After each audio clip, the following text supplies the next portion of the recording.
दोस्तों स्वागत करता हूं आपका एडू आवर के ऑनलाइन प्लेटफार्म पर। हमेशा की तरह आज एक बार फिर से मैं आपके साथ हूं बहुत अच्छे अच्छे क्वेश्चंस के साथ।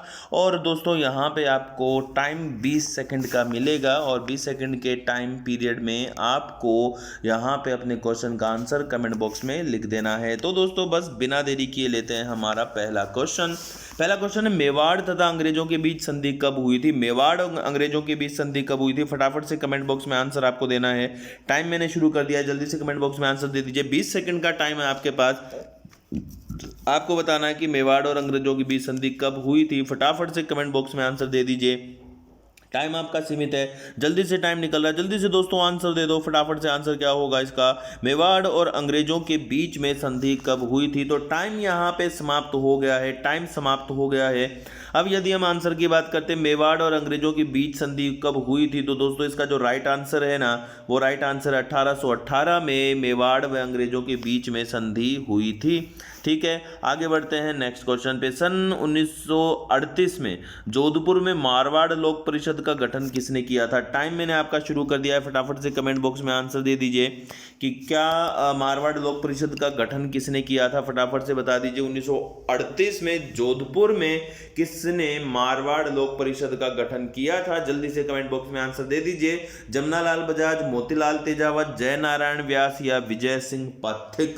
तो दोस्तों यहाँ पे टाइम आपका समाप्त होता है। और आंसर की यदि हम बात करें कि मारवाड़ लोक परिषद का गठन की करने वाले कौन हैं, तो 1938 में जोधपुर में मारवाड़ लोक परिषद का गठन करने वाले थे हमारे जय नारायण व्यास, यानी कि सी इसका राइट आंसर हो जाएगा। लेते हैं हमारा नेक्स्ट क्वेश्चन। निम्नलिखित में से किस साहित्यिक कृति में 1303 के चित्तौड़ के युद्ध का वर्णन है। टाइम मैंने शुरू कर दिया है, आपको कमेंट बॉक्स में आंसर देना है कि क्या इसका राइट आंसर होगा कि 1303 का जो चित्तौड़ युद्ध है उसका विवरण किस रचना में मिलता है। फटाफट से कमेंट बॉक्स में आंसर आपको देना है। जल्दी से जल्दी दोस्तों कमेंट बॉक्स में आंसर दे दो, यहाँ पर आपका टाइम बिल्कुल सीमित है। जल्दी से कमेंट बॉक्स में आंसर दे दीजिए, टाइम आपका समाप्त हो चुका है। अब यहाँ पे दोस्तों अमीर खुसरो की रचना है, अमीर खुसरो की रचना का नाम है तारीख ए अलाई। और इस तारीख ए अलाई में इस चित्तौड़ युद्ध का विवरण मिलता है। नेक्स्ट क्वेश्चन पर हम आ जाते हैं। गुर्जर जाति का उल्लेख सर्वप्रथम किस शिलालेख अथवा अभिलेख में हुआ था।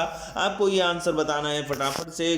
टाइम मैंने शुरू कर दिया है, जल्दी से कमेंट बॉक्स में आंसर दे दीजिए कि इसका राइट आंसर क्या होगा। गुर्जर जाति का उल्लेख सबसे पहले कहाँ मिलता है। जल्दी से कमेंट बॉक्स में आंसर दे दीजिए, गुर्जर जाति का उल्लेख कहाँ मिलता है। जल्दी से आंसर कमेंट बॉक्स में दे दो, किस शिलालेख अथवा अभिलेख में मिलता है। टाइम आपका सीमित है, जल्दी से जल्दी आंसर दे दीजिए कमेंट बॉक्स में। यहाँ पे टाइम आपका समाप्त होता है। दोस्तों यदि हम आंसर की बात करते हैं तो ऐहोल जो अभिलेख है, ऐहोल अभिलेख, इस अभिलेख में हमें इस गुर्जर जाति के बारे में विवरण मिलते हैं। आगे बढ़ते हैं नेक्स्ट क्वेश्चन पे। 1942 ईस्वी में भंवरलाल निगम की अध्यक्षता में किस रियासत के प्रजामंडल की स्थापना हुई थी। किस रियासत प्रजामंडल की स्थापना हुई, आपको इतना सा बताना है। टाइम आपका शुरू हो चुका है, फटाफट से आंसर कमेंट बॉक्स में डाल दीजिए। भंवरलाल निगम की अध्यक्षता में कहाँ पे किस रियासत में प्रजामंडल की स्थापना 1942 में हुई थी। कोटा, कुशलगढ़, करौली या किशनगढ़। जल्दी से अपना आंसर कमेंट बॉक्स में लिख दीजिए, टाइम बहुत ही सीमित है। अब यहाँ पे यदि हम दोस्तों राइट आंसर की बात करते हैं तो राइट आंसर है कुशलगढ़। ध्यान रखना है आपको, कुशलगढ़ जो रियासत थी, इस रियासत में भंवरलाल निगम की अध्यक्षता में प्रजामंडल स्थापित किया गया था। ठीक है, आगे बढ़ते हैं नेक्स्ट क्वेश्चन पे। अब बहुत ही अच्छा क्वेश्चन है दोस्तों ये। 77 डिग्री पूर्व देशांतर रेखा पर स्थित जिला मुख्यालय कौन सा है। फटाफट से आंसर कमेंट बॉक्स में लिख दीजिए।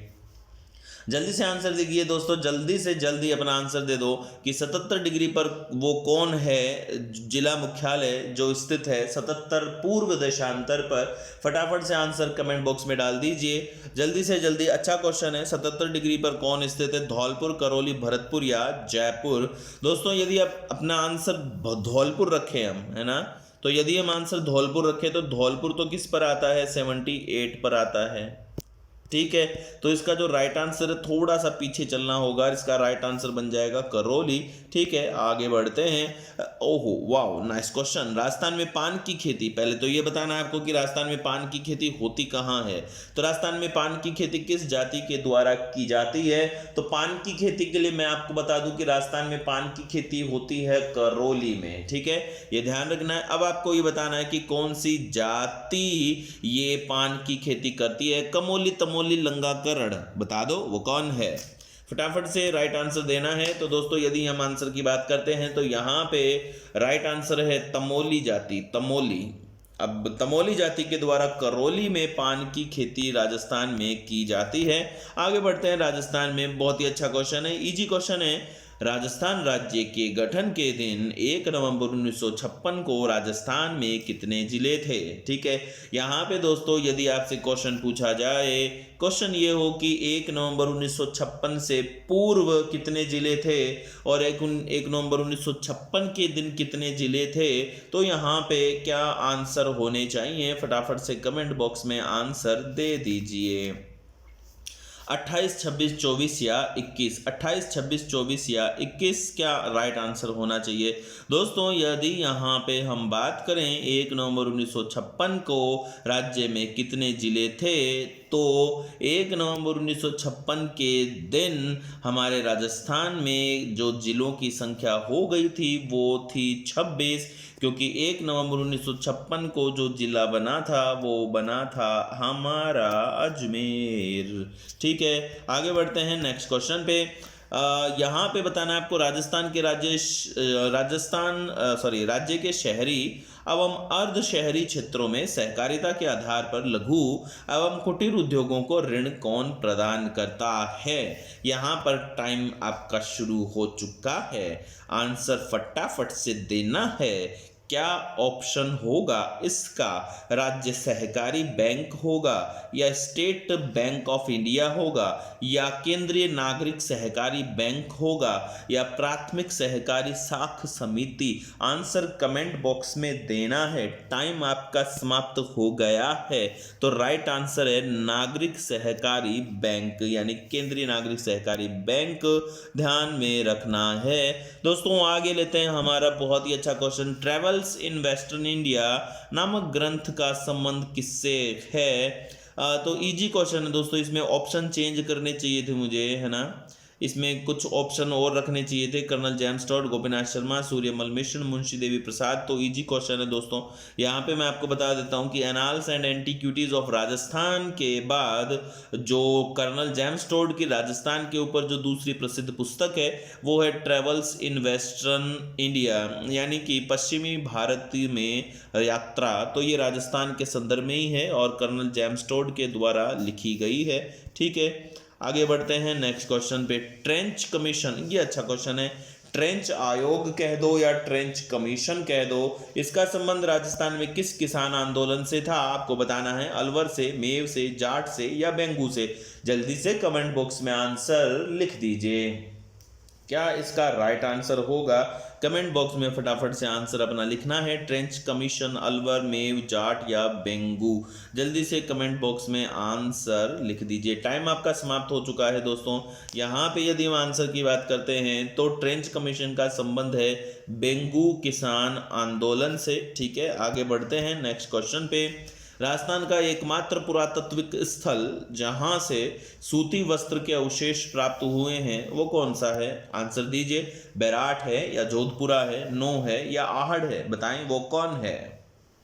जल्दी से बताओ वो कौन है, वो बैराठ है या जोधपुरा है या नो है या आहड़ है, वो इनमें से कौन है, आंसर जल्दी से दे दो।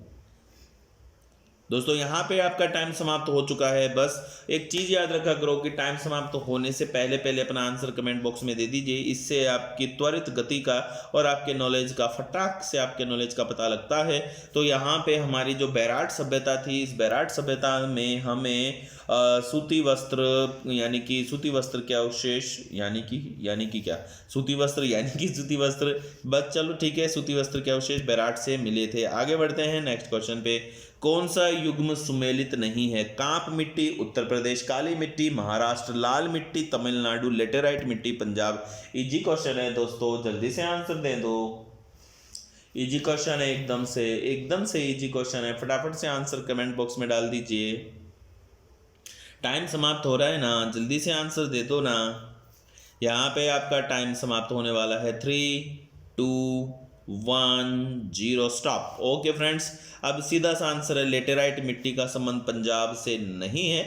लेटेराइट मिट्टी का संबंध है पश्चिमी घाट, विशेषकर मालाबार तट पर ये मिलती है। एलिफेंटा दर्रा दोस्तों, ये एलिफेंटा एक द्वीप भी है जो मुंबई के किनारे स्थित एक अपतटीय द्वीप है, लेकिन यहाँ हम बात कर रहे हैं एलिफेंट दर्रा की। तो आपको बताना है कि एलिफेंट दर्रा कहाँ है। भारत व चीन को जोड़ता है, या पाकिस्तान अफगानिस्तान को जोड़ता है, या श्रीलंका को जाफना प्रायद्वीप से जोड़ता है, या भारत व पाकिस्तान को जोड़ता है। फटाफट से कमेंट बॉक्स में आंसर अपना लिख दीजिए। टाइम आपका सीमित है, आंसर फटाफट से लिख दीजिए। इसका राइट आंसर क्या होगा? तो दोस्तों इसका राइट आंसर की बात करें तो ये होता है श्रीलंका और जाफना प्रायद्वीप को ये आपस में जोड़ता है।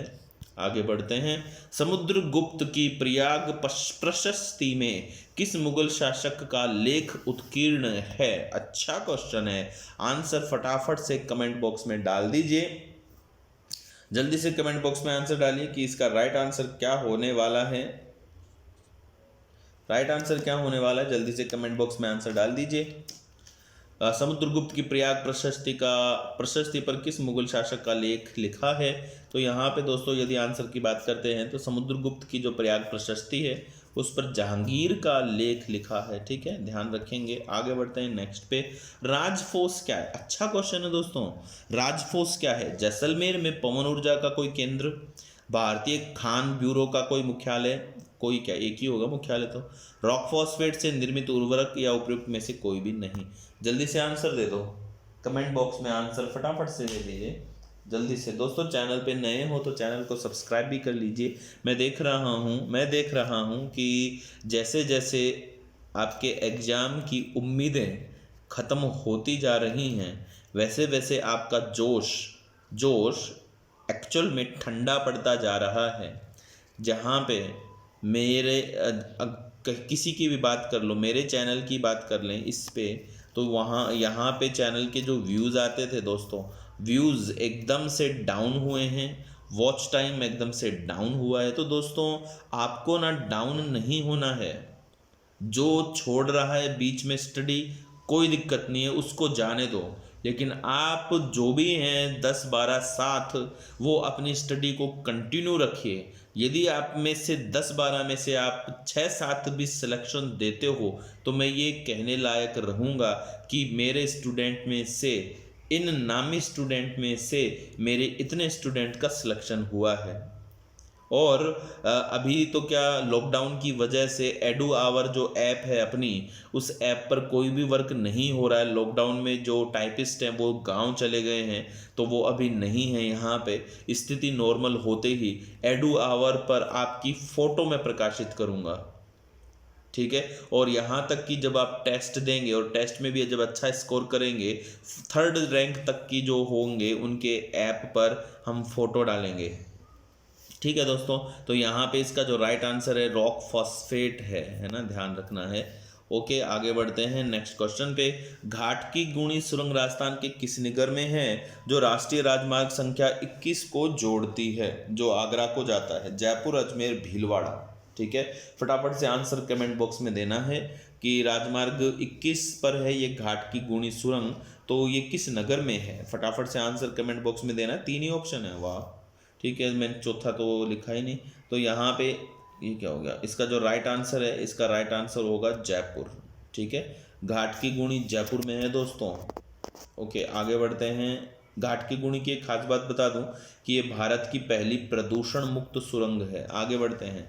दक्षिण पश्चिम राजस्थान के बेसिन और शेखावटी आंतरिक जल निकास के शुष्क मैदान के बीच स्थित क्षेत्र को किस नाम से जाना जाता है? अच्छा क्वेश्चन है, फटाफट से कमेंट बॉक्स में आंसर दे दीजिए कि इसका राइट आंसर क्या होना चाहिए।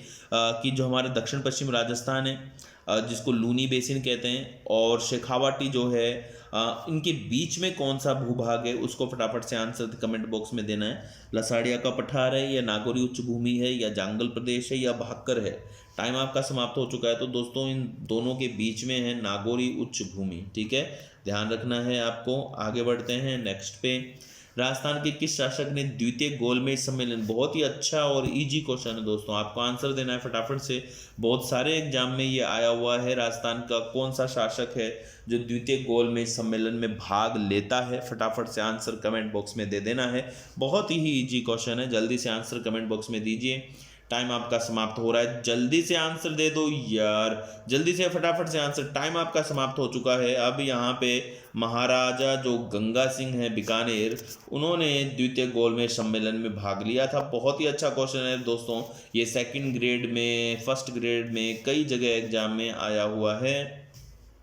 भारत में सबसे अधिक वर्षा होती है, बताना है आपको कि उत्तर पूर्व मानसून से होती है, या दक्षिण पश्चिम मानसून से होती है, चक्रवात से होती है, या पश्चिमी विक्षोभ से होती है। फटाफट से आंसर कमेंट बॉक्स में डाल दीजिए कि राइट आंसर क्या होना चाहिए। भारत में सबसे अधिक बारिश किससे होती है? उत्तर पूर्व मानसून, दक्षिण पश्चिम मानसून, या चक्रवातों से, या पश्चिमी पश्चिमी विक्षोभ से? फटाफट से आंसर कमेंट बॉक्स में डाल दीजिए। ओके दोस्तों, टाइम सीमित था, समाप्त हो गया है। तो सबसे अधिक बारिश की यदि हम बात करते हैं तो दक्षिण पश्चिम मानसून से हमारे यहाँ सबसे ज़्यादा होती है। लगभग 75% वर्षा हमारा भारत इसी मानसून से, यानी दक्षिण पश्चिम मानसून से ही ग्रीष्म काल में प्राप्त करता है। देखते हैं आगे हमारे क्वेश्चन हैं कि नहीं। 30 क्वेश्चन हो गए, ये 30। ओके, अभी तो और हैं, चलो। यहाँ पे भारत में हो गया था। अब दक्षिण पश्चिम मानसून से भारत के पूर्वी तट की अपेक्षा पश्चिम तट पर ज़्यादा वर्षा होती है, क्यों? आपको आंसर देना है। तो ये हम पढ़ते हैं पहले और फिर देखते हैं कि पूर्वी तट की अपेक्षा ये तट सीधा है, ऐसा तो कुछ नहीं। पश्चिमी घाट हवा को रोकता है जिससे बारिश होती है। हाँ दोस्तों, ये राइट आंसर है कि जो पश्चिमी घाट है ये क्या है, पर्वतीय श्रृंखला है, तो ये पवन के बीच में अवरोध पैदा करती है और इस वजह से यहाँ पे वर्षा होती है, और वर्षा होती है वो पर्वतीय वर्षा होती है। तो इसका राइट आंसर होता है बी। ठीक है, आगे बढ़ते हैं नेक्स्ट क्वेश्चन पे। भारत का दैनिक मौसम मानचित्र कहाँ तैयार किया जाता है? फटाफट से आंसर कमेंट बॉक्स में डाल दीजिए कि हमारे जो दैनिक मौसम मानचित्र हैं कहाँ तैयार होते हैं। कोलकाता, मुंबई, नई दिल्ली और पुणे।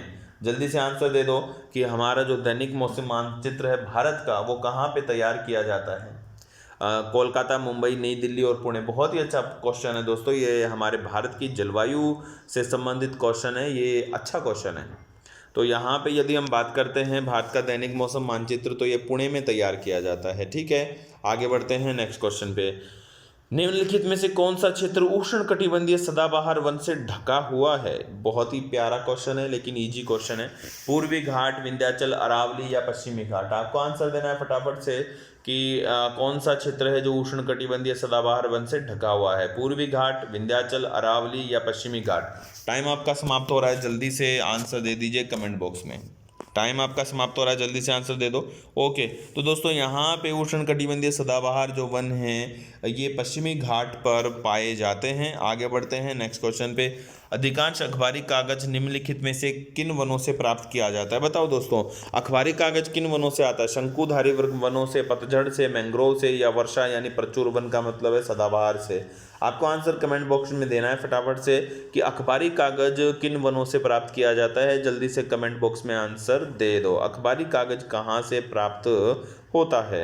ओके दोस्तों, तो टाइम यहाँ पे समाप्त हो चुका है। और अखबारी कागज की यदि हम बात करते हैं दोस्तों, तो अखबारी कागज जो हमें प्राप्त होता है ये प्राप्त होता है जो शंकुधारी पेड़ होते हैं, या जिसको हम कोणधारी पेड़ कहते हैं, उन वनों से। आगे, असम और नागालैंड के पहाड़ी वनों में पाया जाने वाला भारत का एकमात्र बंदर कौन सा है? कपी, कपी यानी होता है बंदर। आपको बताना है ओरंगटाउन, गिब्बन, चिंपैंजी और गोरिल्ला। कहने का अर्थ है कि आपको उत्तर पूर्व भारत में पाए जाने वाला एक विशेष बंदर है दोस्तों, वो आपको बताना है। वैसे उत्तर पूर्वी भारत में 2 बंदर मिलते हैं, एक तो होता है गोल्डन लंगूर, एक होता है इनमें से जो ऑप्शन है वो औरंगटाउन, गिब्बन, चिंपैंजी या गोरिल्ला। तो यहाँ पे गिब्बन हमें देखने को मिलता है। ठीक है, ध्यान रखना है। ओके, आगे बढ़ते हैं नेक्स्ट क्वेश्चन पे। अक्टूबर गर्मी, अक्टूबर गर्मी को हम क्यार की ऊष्मा भी कहते हैं। क्यार, आधा कै और यार, सही तो सुन रहे हैं ना, कहीं प्यार तो नहीं सुन रहा। क्यार, क्यार की ऊष्मा का प्रमुख कारण क्या है? गर्म और शुष्क मौसम, बहुत कम वेग वाली हवाएं, भारत के गंगा के मैदानों में निम्न दाब, उच्च आर्द्रता के साथ संबंध, उच्च तापमान। हाँ दोस्तों, इसका राइट आंसर यही है कि उच्च आर्द्रता के साथ जो संबंध होता है उच्च तापमान का, उसकी वजह से क्या होता है, क्यार की ऊष्मा निकलती है। कहने का अर्थ है कि जब बारिश होती है और बारिश में जब मानसून लौट जाता है तो भूमि की जो नमी होती है वो वाष्पीकृत होकर, भूमि की नमी वाष्पीकृत होकर वायुमंडल में घुल जाती है, जिससे उमस भरी गर्मी पैदा होती है। बस इसी को हम क्यार की, है ना, क्यार की, ध्यान रखना, ध्यान से सुनना, क्यार की ऊष्मा, है ना अंकित, आप जरूर ध्यान से सुनना अगर आप हो तो। ओके, चलो आगे बढ़ते हैं नेक्स्ट क्वेश्चन पे। दक्षिण पूर्व व्यापारिक हवाएं बारिश के कारण मौसम में भारतीय उपमहाद्वीप से किसके कारण आकर्षित होती हैं? देखो क्या प्यारा सा क्वेश्चन है, क्या घुमाया हुआ क्वेश्चन है ना। वैसे इजी है, आपको बताना है कि दक्षिण पूर्वी व्यापारिक हवाएं, हमारे जो हमारी जो पवनें हैं, है ना, पवनें कौन सी? व्यापारिक पवनें। ये व्यापारिक पवनें भारत में मानसूनी पवनों के रूप में आकर्षित होती हैं। अब इनको हम यहाँ पे मैं आपको बता दूँ, इसका ये दक्षिण पूर्वी नहीं होगा, ये होगा दक्षिण पश्चिमी, है ना, ध्यान रखना है। तो दक्षिण पश्चिमी होगा यहाँ पे, पहले तो ये याद रखो। तो दक्षिण पश्चिम व्यापारिक हवाएं, जिनको हम मानसूनी पवन भी कहते हैं, वो भारत में प्रवेश करती हैं। आपको बताना है कि किस के कारण। तो इसका जो राइट आंसर है वो यही है, हमारा जो भारत है, इस भारत में कम वायुदाब यानी उच्च वायुदाब होता है हिंद महासागर में, और निम्न दाब होता है हमारे भारत में। ठीक है, आगे बढ़ते हैं नेक्स्ट क्वेश्चन पे। किस बायोम में पेड़ नहीं होते? ये तो शायद मैंने पहले ले लिया था, क्वेश्चन शामिल कर दिया था पहले वाले टेस्ट सीरीज में।